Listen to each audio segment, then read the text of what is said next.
Hey there, we're live. It is a little bit later than I normally do our Timeout Tuesday videos, but this is episode 227 of Timeout Tuesday. It's Reggie Mike. We're getting ready for our evening classes. You see some of our instructors in the back cleaning the place, walking around, setting up. I can actually get out of the way and see that. Okay.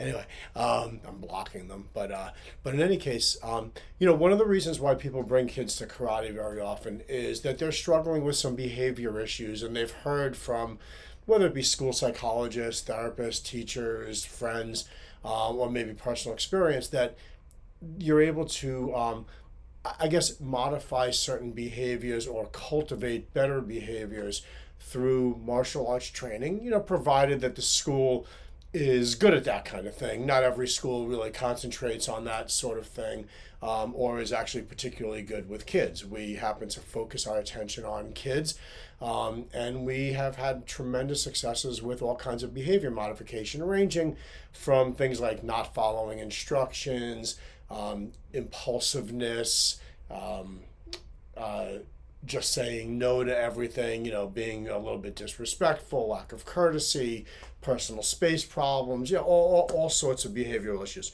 And and I generally have conversation with parents before anybody joins the school. I want to make sure that we're a good fit, and we discuss and try to get to a little bit of an understanding as to what their goal is with respect to a behavior that they might be trying to seek some assistance from us on.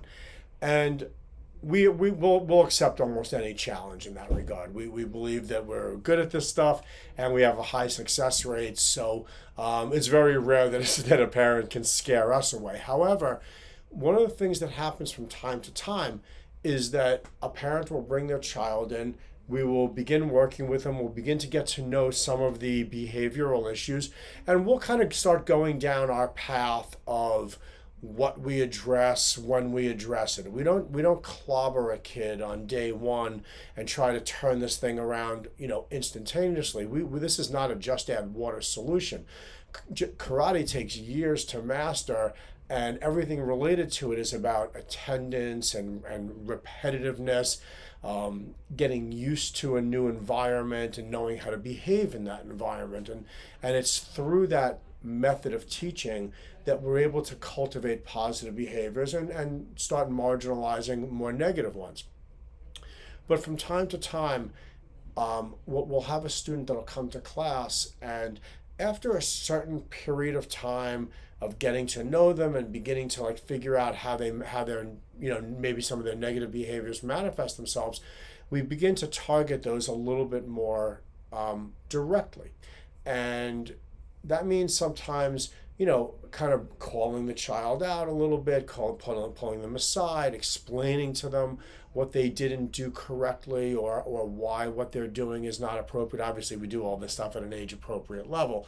But from time to time, after a couple of classes where we've mentioned to the child or mentioned to the parent that this is something you can work on at home that will kind of help what we're doing here at the dojo, sometimes I get parents who say, you know what, the behavior thing is not really working, and so we're going to pull them out. And sometimes that's after like maybe the third or fourth class.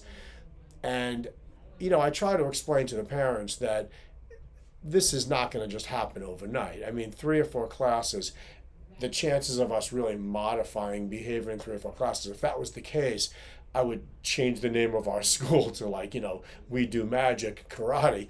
But what we're doing is almost magic. We're applying a patient set of teaching principles, trying to get to know the child, what makes them tick, what doesn't make them tick, how to get their attention, what's not going to work with them, and then begin targeting those things. It doesn't happen overnight. If somebody stays with the program for a month or two, for example, they're definitely going to see the kind of effect. I shouldn't say definitely. They're most likely going to see the kind of effect that they were looking for.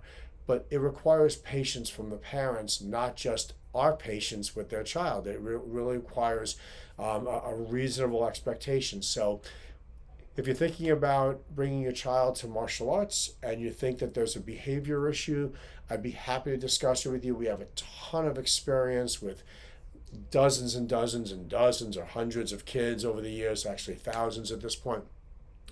we're good at this stuff. But I will tell you on the phone when we first speak that this is about patience. This is about repetitiveness. And take a deep breath. Let us work our quote unquote magic. So, with that said, I hope everyone's having a fantastic spring heading into summer. Finish up this school year on a high note, everybody. And I wish everybody peace and health.